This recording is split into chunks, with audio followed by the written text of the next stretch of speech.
Барлықтарыңызға сәлем, каналыма қош келдіңіздер. Бүгін сіздерге дайындалу өте оңай, әрі өте дәмді, қолжетімді үйдегі бар ингредиенттерден жасалынатын мақ қосылған штрудельдің рецептімен бөлісемін.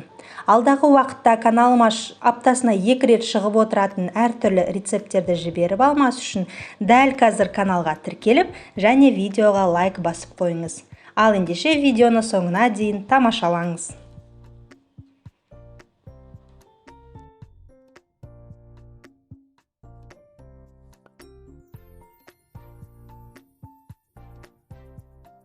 Ендеше алдымен қамырын дайындап алайық. Ол үшін бізге 100 грамм ерітілген сары май керек, 50 грамм жылы сүт,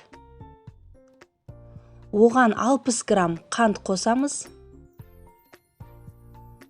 жарты шай қасық тұз, және де 3 жұмыртқа керек.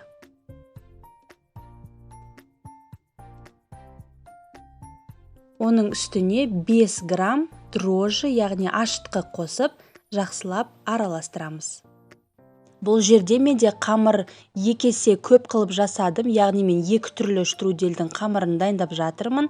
2-2-ден 4 штрудель шығады. Егер сіз 2 ғана жасасаңыз, онда осы құрамындағы заттарды 2-ге бөліп жасайсыз. Енді осы біздің сұйық ингредиенттердің үстіне 450 грамм ұн салып, жұмсақ қамыр илейміз.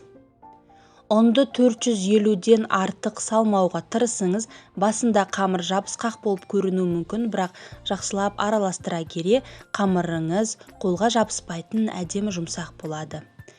Соңына қарай осылай столдың үстіне аз ғана ұн сеуіп, соның үстіне қамырды жақсылап илесеңіз, қолыңыздағы барлығы кетіп, қамырыңыз жабыспайтын әрі жұмсақ болып шығады. Ұнды көп қосқан сайын сіздің қамыр қатайып кетеді. Сондықтан 450 граммнан артық қоспауға тырысыңыз. Міне біздің қамырымыз дайын. Енді оны бір ыдысқа салып, бетін жауып, 1-1,5 сағатқа жылы жерге қоямыз. Бірақ бірден айтам, қамыр үлкен болып нан жасағандағындай көтерілмейді, жай ғана тынығып тұрады. Ал енді салмасын дайындайық. Ол үшін бізге 125 грамм мақ керек. Соның үстіне қайнап тұрған ыстық суды толтырып, құйып, бетін жауып, сіздің қамырыңыз көтерілгенше 1 сағатқа дейін қойып қоямыз.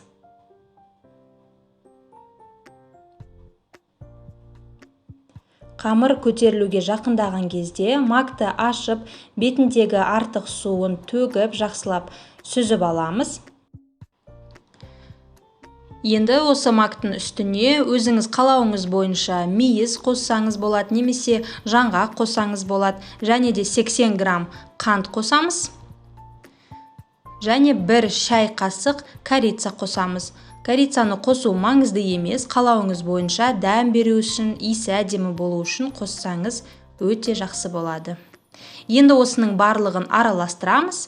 Біздің салмамыз дайын. Енді бағана жоғарыда айтқандай, 2 штрудельге арналған қамыр, соның 1 бөлігін алдық, сол бөлігін 2-ге бөлеміз, және де әрбір бөлігін оқтаудың көмегімен тік 4 бұрыш етіп жұқалап жайып аламыз.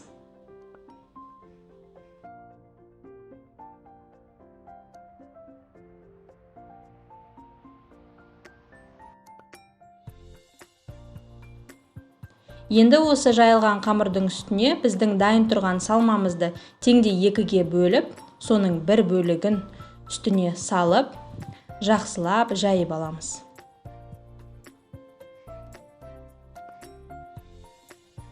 Видеода көріп тұрғандарыңыздай мақты үстіне салып, жақсылап жаямыз. Бір жақ шетін кішкене артық қалдырамыз, жабыстыруға керек болады. Және де осылай рулет жасап орап, біріккен жерін жақсылап жабыстырамыз. Дәл осылай қамырдың 2-ші бөлігінен де штруделімізді дайындап аламыз.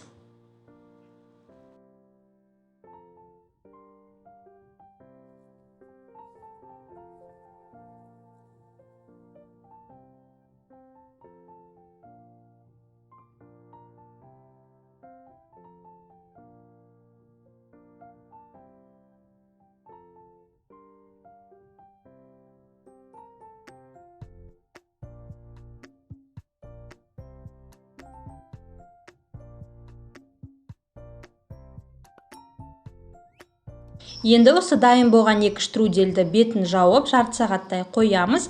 Жарты сағаттан кейін бір жұмыртқаны жарып, жұмыртқаға ешқандай сүт, су ештеңе араластырмаймыз. Тек қана жұмыртқаны жақсылап бетіне жағып шығамыз. Енді ағаш таяқшаның көмегімен видеодағыдай тесіп шығамыз. Бұл біздің штрудельдің ішіндегі жиналған ауаның біркелкі шығып, жарылмай әдемі болып пісу үшін керек. Және де қызып тұрған 160 градус пеште 35-40 минут осылай қоңырайып піскенше дейін пісіреміз. Және толығымен суығаннан кейін дастарханға ұсынар кезінде бетіне осылай қант ұнтағын сеуіп, қалауыңызша әдемілесеңіз болады. Осымен біздің мак қосылған штруделіміз дайын. Жасауы өте оңай, әрі өте дәмді. Ортасы барлығы жақсы болып піседі.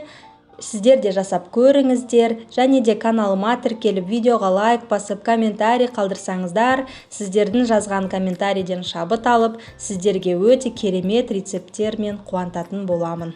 Назарларыңызға рахмет. Сау болыңыздар.